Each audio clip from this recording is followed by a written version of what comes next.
ओम नमो नारायण। हिमालय कह रहा है। रचनाकार महायोगी पायलट बाबा जी। गंडा बाबा। मेरे सामने एक भिखारी बैठा था। कोढ़ियों की तरह वह रह रह कर थूक रहा था और उस थूक को अपने शरीर में मल रहा था। मैं उठकर बैठ गया। वह रास्ते में ही बैठा था, फटे बागंभर के टुकड़े पर। सामने ढेर सा गोबर रखा था। बगल में फटे पुराने कपड़े, चप्पल, जूते और डिब्बे पड़े थे। उन्हें कभी आगे कभी पीछे कर रहा था। फिर खखार कर कफ निकाल कर हाथ पर थूक लेता था। उसे शरीर में मलने लगता था। फिर गोबर को उठाकर खाने लगता। वह अपने आप से कहता, साले ले, जलेबी खाएगा? यह गरम गरम जलेबी है। फिर पागलों की तरह बकने लगता। मुसाफिर मुंह बनाकर इधर उधर से निकल जाते। कोई गालियां देते हुए थूक जाता। मैं कब से यही देख रहा था कि इसमें कोई असाधारण व्यक्तित्व छिपा है। यह जानबूझकर ऐसा कर रहा है, समाज से दूर रहने के लिए। मैंने थोड़ा पानी हाथ में लिया और उसे संकल्पित कर उसके ऊपर छिड़क दिया। कुछ देर तक तो वह मुझे गाली देते रहा, पर पागल जैसा सारा व्यवहार समाप्त कर दिया। फिर उठकर हाथ में फटा बागंभर लेकर मेरे पास आकर बैठ गया और बोला, काल ही गति है, काल ही परिवर्तन है। आदमी तो चलती हुई गाड़ी है। सड़क के किनारे न जाने कब गाड़ी खड़ी हो जाए। कब से प्रतीक्षारत मजनू तुम्हें पा सका था, पर वह गया क्या? उन्होंने इधर उधर देखकर पूछा, वह लड़का कहाँ है जो तुम्हारे साथ था? मैंने भी देखा। फिर ख्याल आया कि बाजार गया है, तो वे हंसने लगे। अब मजनू नहीं आएगा, तुम्हें फांका मार गया। रात सब कुछ बिना अवरोध के समाप्त हो गई होगी। उस अजगर को मारना बहुत जरूरी था। वे सब सैकड़ों वर्षों से वहीं पड़े थे। गिरनार की पर्वत घाटियों में रह रहकर कलंक का टीका लगा देते थे। हर कोई उन्हें जान भी तो नहीं पाता था। बुढ़िया अब वहीं पड़ी रहेगी। मैं तो उसे वैसा ही हमेशा देखता आया हूँ। जब से दक्षिण भारत में तूने प्रवेश किया है, तब से हम दोनों प्रतीक्षा कर रहे हैं। संस्कार के बीज कुछ ऐसे बोए हैं जो अभी तक अंकुर ही नहीं दे पाए। तू अवधूत या नर्मदा किनारे और मैं गंडा, पर तुम कुछ पहले छोड़कर चले गए। कभी नर्मदेश्वर चलना, वह खाली पड़ा है। आज भी तुम अभयंतर रूप में होकर अद्वैत की झोली को लटकाए भाग रहे हो। यदा कदा पीछे की तरफ देख लिया करो, संस्कार नज़र आ जाया करेगा। एक लंबी इंतजार के बाद आए हो और जल्द ही भाग जाना चाहते हो, पर हमें तो तुम्हारी आवश्यकता है। हमें भी अनेक राहों से तुम्हारे साथ गुजरना है। बार बार जीवन को उलझन में डालकर पैदा होने से क्या फ़ायदा? परिस्थितियों के दास बनकर भी जीने से क्या फ़ायदा? मैंने जीवन के अनेक मोड़ पर तुम्हारे आने की प्रतीक्षा की। अब तो मैं भी तुम्हारे साथ बम्बई चल रहा हूँ।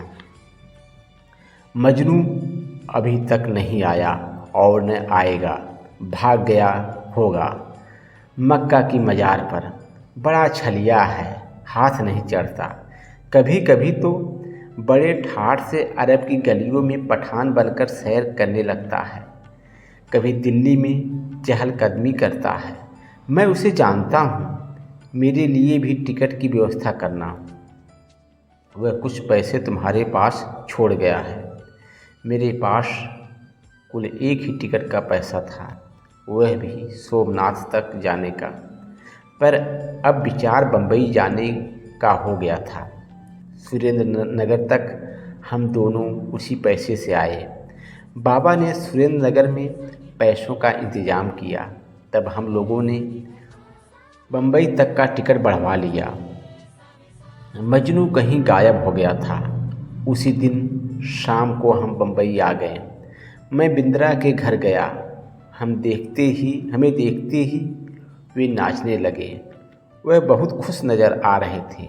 मैं अपने ठहरने के कमरे में गया तो मुझसे पहले ही बाबा दौड़कर डबल बेड पर कूद कर लेट गए और कहने लगे, कपिल, मैं यहाँ ठहरूँगा, तुम कहीं और ठहरो। बिंद्रा से कह जाना कि वह मेरी आवश्यकताओं का ख्याल रखेगा। मेरा भी तुम्हारे माध्यम से इससे बहुत कुछ लेना और देना है। मैं भी डनलप पर सो लूँ। मेरे समय में तो इसका आविष्कार ही नहीं हुआ था। आहा कपिल, मज़ा आ गया।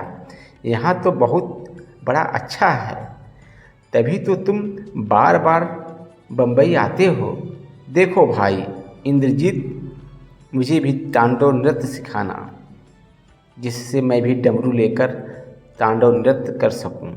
शाम को बक्सी को बुला लिया और बाबा से विदा लेकर बक्सी के घर गया। एक दिन रजनीश से मिलकर उनके विचारों को जानना चाहा। यह उनका अपना मार्ग है। अपनी अनुभूतियों के साथ अपने प्रशस्त मार्ग पर अच्छा जा रहे हैं। नए युग के एक नए क्रांतिकारी विचारों के प्रवाह में युवा वर्ग को ले जाना चाहते हैं। समय के साथ साथ चलने वाला हमेशा सफल होता है। रजनीश भी अच्छे जाएंगे पर किसी स्थायित्व को नहीं कायम कर पाएंगे। उनके बाद प्रभावहीन होता जाएगा। दूसरे दिन अंधेरी में साईं बाबा के पास पहुंचा। काफ़ी भीड़ थी।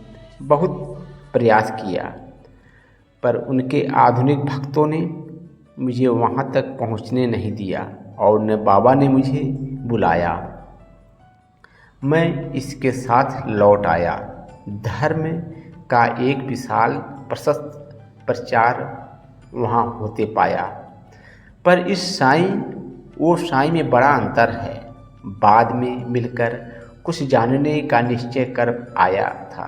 साईं बाबा ने मेरे संदेशों को ग्रहण करने के बाद भी मुझे नहीं बुलाया और फिर न मैंने जाने का प्रयास किया।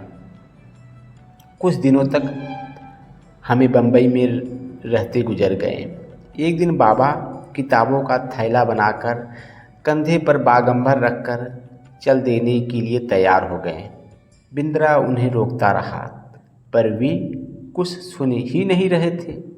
तभी मैं आ गया तो वे मुझे देखकर थैला पटक कर बोले, धत तेरी की, सब कबाड़ा हो गया। तुम मेरा पहरा दे रहे हो? मैंने तो तुझे खबर नहीं की। चलो अच्छा ही है, कोई तो मिला जो मेरा ख्याल कर रहा है।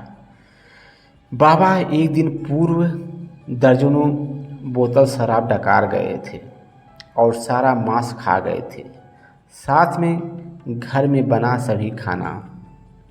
बाथरूम जाकर रात भर लेटे रहे।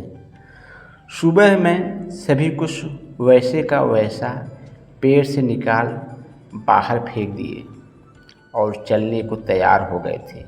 मेरे आने से रुक गए। बिंद्रा हाथ जोड़कर क्षमा मांगने लगा कि शायद उससे कोई गलती हो गई। पर बिंद्रा के पीठ को थपथपाते हुए बाबा ने आशीर्वाद दिया, भविष्य में सफल होते रहना का। उन्होंने कहा, पगले, तू घबराता क्यों है? मैंने न कुछ खाता हूँ न पीता हूँ। मैंने तो तेरी खुशी के लिए ऐसा किया। देखा नहीं, सुबह मैंने सब गली में फेंक दिया और तुमने अपने हाथों से साफ किया। वह लक्ष्मी है, वह तुम्हारी सारी खुशियों को वापस ला कर देगी। अब हम लोग दिल्ली जाएंगे। हमारे लिए 2 टिकट कटवा दो। बाबा, ठीक है ना, हमारा इतना ही यहाँ बाकी था, अब ज़्यादा लूँगा तो फिर आना पड़ेगा। बिंद्रा ने हमारे लिए 2 वातानुकूल डिब्बे की स्लीपिंग बर्थ का टिकट ला कर दिया। 3 दिन एक साथ ठहर कर हम दिल्ली आ गए। स्टेशन से सीधे हम बाबा वीरगिरी के यहाँ गए। शेष अगले भाग में।